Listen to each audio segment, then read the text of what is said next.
Welcome everyone to pro coder ji. Now आज की जो वीडियो है अपनी वो है लेक्चर 1। लेक्चर 0 को आपने देखा होगा तो आपको पता होगा कि ये डीएसए की सीरीज हम बना रहे हैं, इंपॉर्टेंस डीएसए फॉर एग्जाम।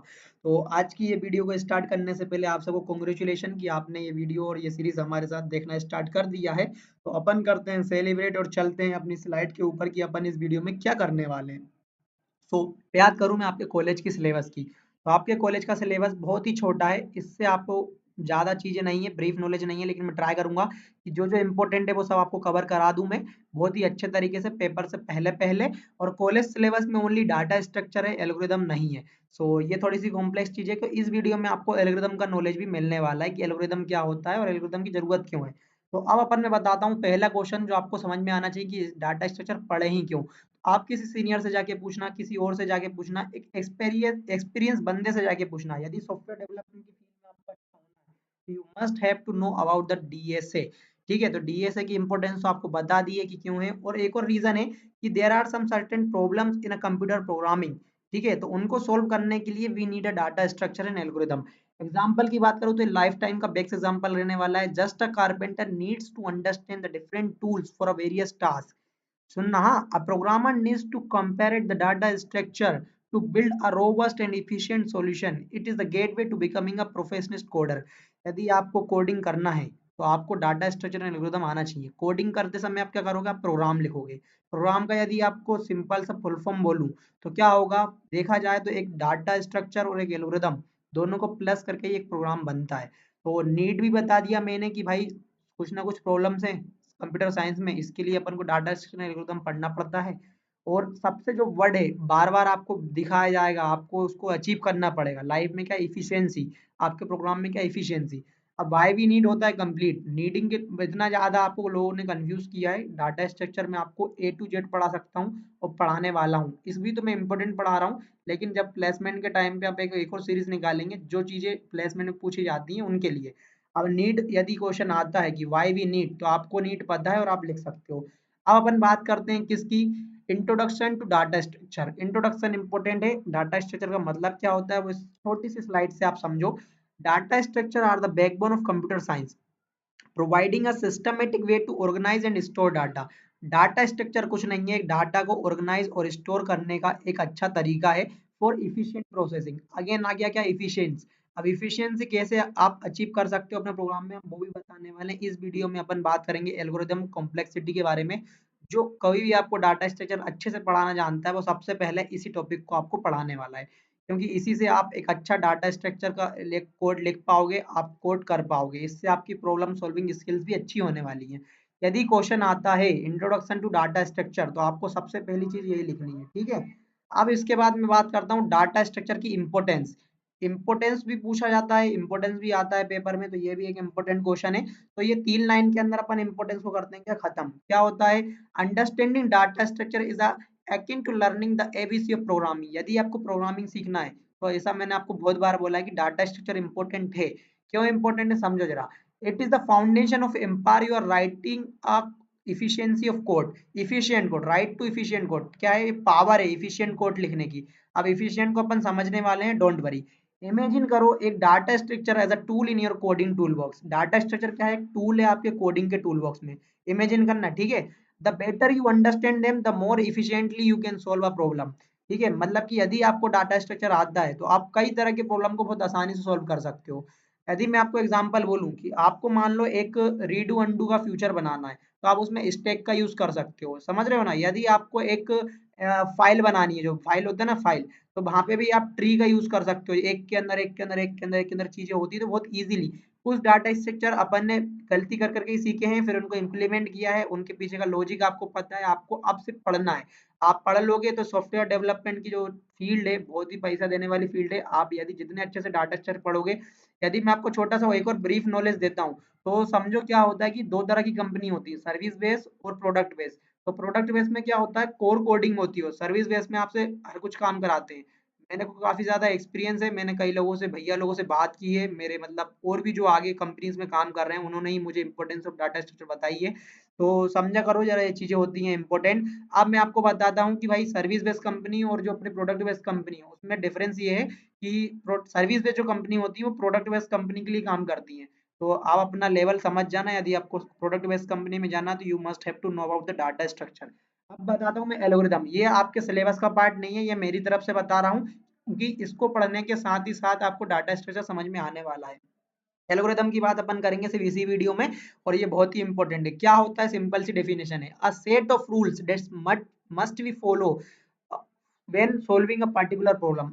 अब सुनो जरा, ये जो येलो कलर में हाईलाइटेड है ना, a set of rules that must be followed, तो एल्गोरिदम का मतलब कुछ नहीं है, एक पर्टिकुलर प्रॉब्लम को सोल्व करने के लिए एक सेट ऑफ रूल्स हैं, उसको अपन को फॉलो करना पड़ेगा। आपको समझ में आ गया है तो there is a celebration for you.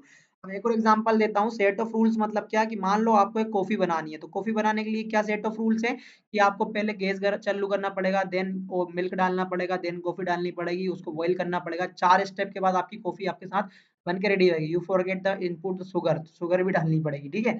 So sugar डालते डालते मैं आपके लिए एक और सेलिब्रेशन करता हूँ कि भाई आपको चीजें समझ में आ रही हैं, ठीक है, तो ये बहुत अच्छी बात है।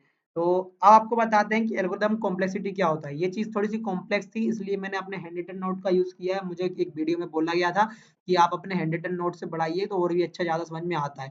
तो अब जो इफिशियंसी मैं कर रहा था वो अपन को अब अचीव होने वाली है एल्गोरिथम कॉम्प्लेक्सिटी के अंदर। एल्गोरिथम कॉम्प्लेक्सिटी बहुत ही सिंपल है, कोई बड़ा हुआ नहीं है। समझो जरा, इसके अंदर हम पढ़ते हैं दो चीज, space complexity, time complexity.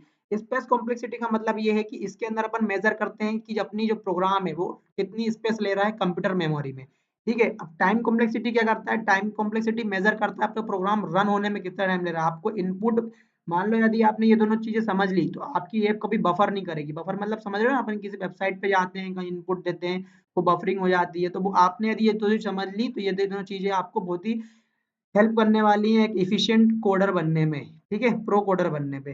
Pro coder पे आए हो तो बन के ही जाओगे प्रो कोडर जी, ठीक है।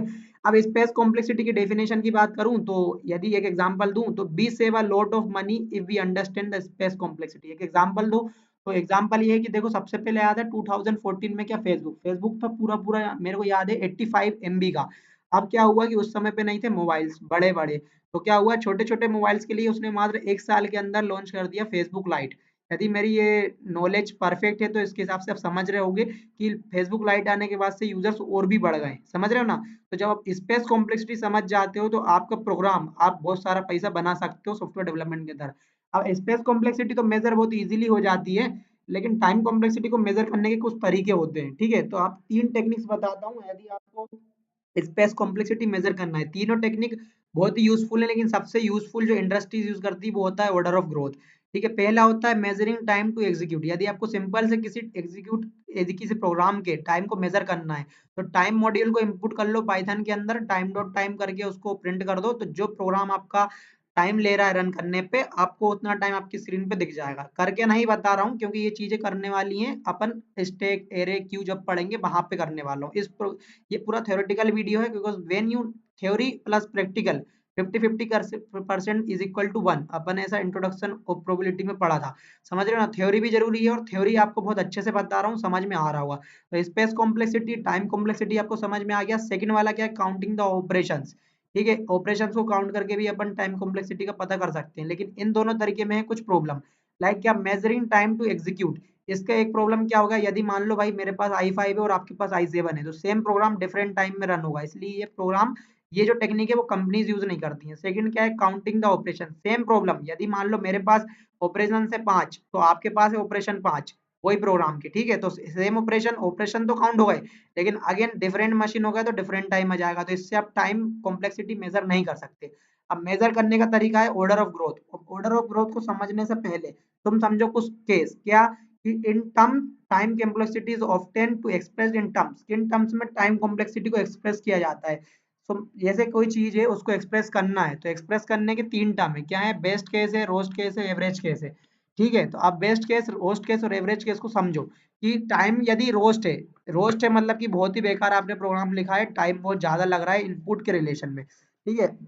बेस्ट केस को समझो, it is the situation where the algorithm perform and its best और मोस्ट इफिशिएंटली।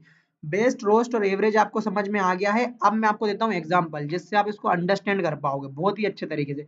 मान लो आपके पास कोई एरे है, एरे में यदि आपको कोई एलिमेंट को फाइंड करना है और वो इंडेक्स 0 पे है, तो वो तो आपके सर्चिंग का क्या हो गया, बेस्ट केस हो गया कि भाई आपका एलिमेंट स्टार्टिंग में मिल गया। एवरेज केस क्या है, मान लो एरे के अंदर वो एलिमेंट मिड पे है, तो ओवरऑल मतलब ज्यादा टाइम तो लगेगा, लेकिन एवरेज है। रोस्ट केस क्या हो गया कि एरे के अंदर कोई एलिमेंट अपना लास्ट में प्रेजेंट है, तो वो तो हो गया रोस्ट केस, क्योंकि जब अपना प्रोग्राम अपन बनाएंगे तो एक एक करके आप चीजों को स्कैन करोगे, देन आप वहां पे पहुंचोगे। अब इनको डिनोट करते हैं अपन का से बिग ओ नोटेशन से, इसको अपन काउंट करते हैं ऑर्डर ऑफ ग्रोथ को। अब इसको डिनोट करते हैं अपन T best n, T worst n, T average को करते हैं टी एन से। तो अब ये लिखा था, ये मेरे कोड थे, इसको आप पढ़ लो और इनका स्क्रीनशॉट भी ले लो, क्योंकि ये आपको हेल्प करने वाले हैं, पेपर में आस्किंग होती हैं चीजें। अब मैं आपको बताता हूँ ऑर्डर ऑफ ग्रोथ को अपन मेजर करते हैं क्या ही में, बिग ओ नोटेशन से। क्या होती है ये तो समझो। Big O notation measure an upper bound on asymptotic growth of called order of growth, ठीक है। तो ये थोड़ा सा मैंने ही थोड़ा राइटिंग थोड़ा बेकार लिखा है, लेकिन आप समझ लेना। तो ऑर्डर ऑफ ग्रोथ को मेजर करने के लिए अपन इसको डिनोट करते हैं ओ के अंदर ब्रैकेट में एन। अब समझो क्या, एक एग्जांपल लिखा है मैंने 1+5n। ये क्या लिखा है मैंने, जब भी आप ऑर्डर ऑफ ग्रोथ को मेजर करते हो बिग ओ नोटेशन से, तो सबसे पहले आप इग्नोर करोगे किसको, एडिशन के जो कांस्टेंट है उनको, ठीक है, और फिर करोगे मल्टीप्लिकेशन के जो कांस्टेंट है उनको। तो अब मैंने 1+5n क्यों लिखा है, मान लो किसी प्रोग्राम के अंदर एक ऑपरेशन है जो लूप के बाहर है एक ऑपरेशन, और लूप के अंदर है 5 ऑपरेशन। तो सबसे पहले मैं क्या करूंगा, मैंने बोला एडिशन को इग्नोर कर दूंगा, तो 1 को मैंने काट दिया, देन देखो +5n लिखा है। अब बचा कितना 5n। अब क्या करूंगा, मल्टीप्लिकेशन में जो कांस्टेंट है उसको काट दूंगा, तो बचा क्या मेरा ओ एन। ओ एन ही अपना क्या है, ऑर्डर ऑफ ग्रोथ है, बिग ओ नोटेशन है। तो इस तरह से अपन इस तरीके से पढ़ सकते हैं ऑर्डर ऑफ ग्रोथ। आपको समझ में नहीं भी आया हो तो आप टेलीग्राम व्हाट्सएप चैनल को ज्वाइन करिए, और यदि जरूरत लगती है तो कमेंट करिए। I am appreciated with you कि आप यहाँ तक आए हो, तो again there is a celebration for you कि आपने चीजों को समझ लिया। Once again a celebration for you brother, मतलब बहुत ही अच्छी बात है, आप अपनी लाइफ में सीरियस और पढ़ने के लिए आए हो प्रोकोडर जी पे, ठीक है।